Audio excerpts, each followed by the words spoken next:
ចាសូមគោរពជំរាបសួរស្ដីពុកម៉ែបងប្អូនទាំងអស់គ្នាថ្ងៃនេះផងដែរនេះខ្ញុំសូមលើកយកអត្ថប្រយោជន៍ផ្លែក្រូច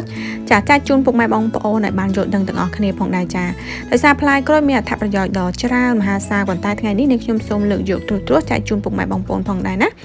ចាផ្លែក្រូចគឺជាប្រភពដ៏ល្អបំផុតនៃវីតាមីន C វីតាមីន A ជាសរសៃប៉ូតាស្យូមនិងសារធាតុប្រឆាំងអុកស៊ីតកម្ម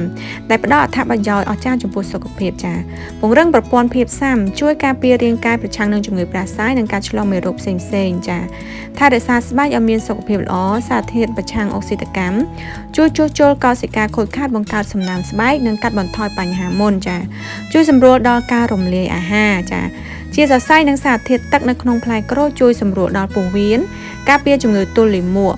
ចាការពារបញ្ហាបេះដូងចាប៉ូតាស្យូមនិងសារធាតុផ្លាវ៉ូណយជួយគ្រប់គ្រងសម្ពាធឈាមនិងកាត់បន្ថយហានិភ័យនៃជំងឺគាំងបេះដូងផងដែរចានេះគឺជាអត្ថប្រយោជន៍ទាំងអស់របស់ផ្លែក្រូចចឹងពុកម៉ែបងប្អូនអាចទទួលទាន